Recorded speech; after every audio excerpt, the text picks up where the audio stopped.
तू कहीं देखा देखा सा लगता है, पर अब किसी और को नहीं दिखेगा। तू गुजरात शहर में रहकर मुझे नहीं जानता क्या?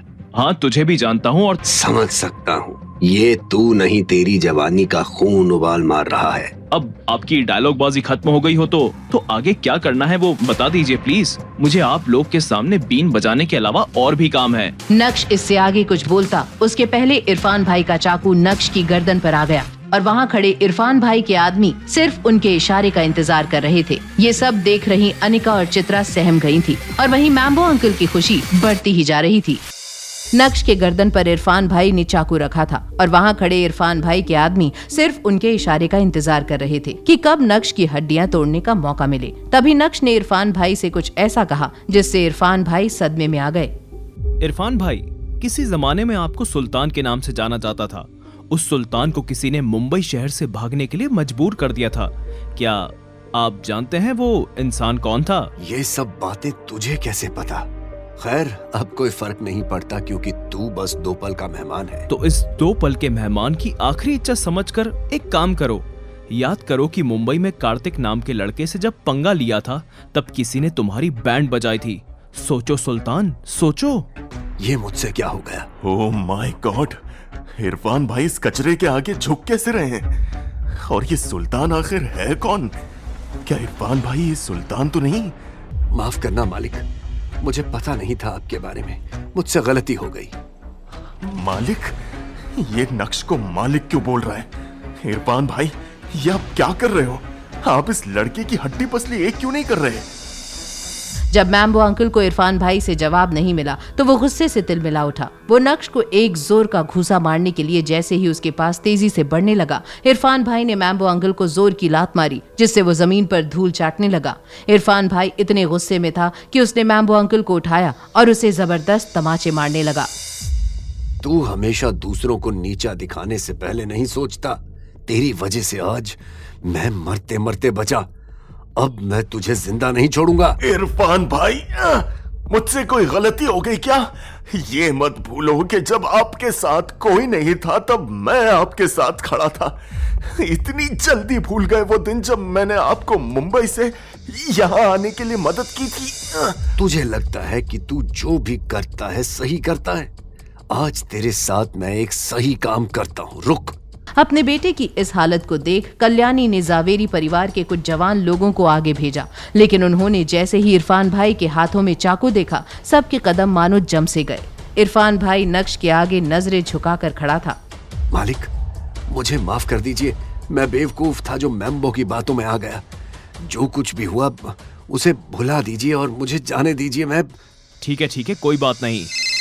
और इतने में नक्श को कॉल आया। जैसे ही नक्श ने मोबाइल स्क्रीन की तरफ देखा तो वो थोड़ा सहम सा गया और वहाँ से बिना कुछ बोले निकल गया।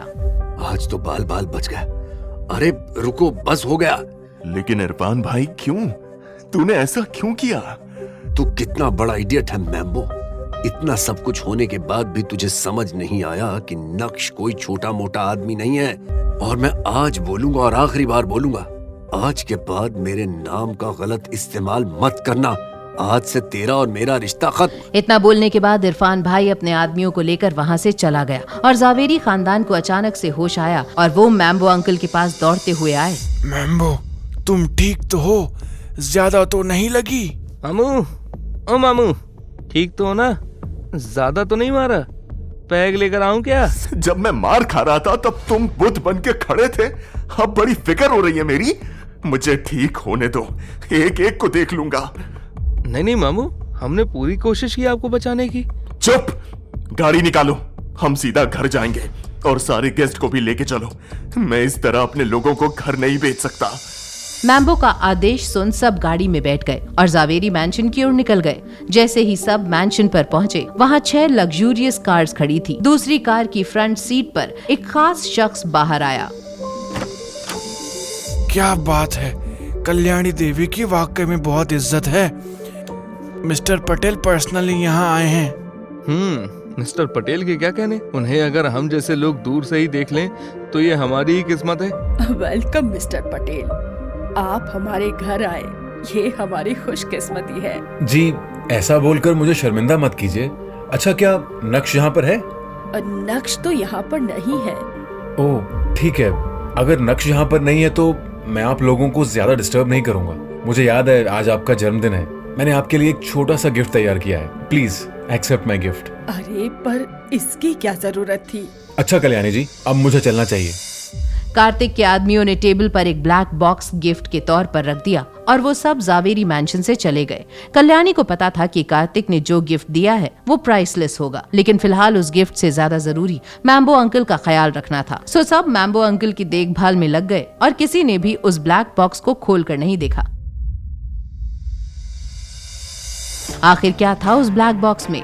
नक्श को किसका फोन आया जिससे वो फौरन पार्टी से निकल गया? और क्या मैम्बो अंकल अपनी इस बेइज्जती को यूं ही भुला देगा या फिर चलेगा कोई नई चाल? ये जानने के लिए देखिए अगला एपिसोड सिर्फ पॉकेट एफएम के YouTube चैनल पर, और इंस्टा एम्पायर के सारे एपिसोड्स को सुनने के लिए डिस्क्रिप्शन में दी गई लिंक से डाउनलोड कीजिए पॉकेट एफएम ऐप।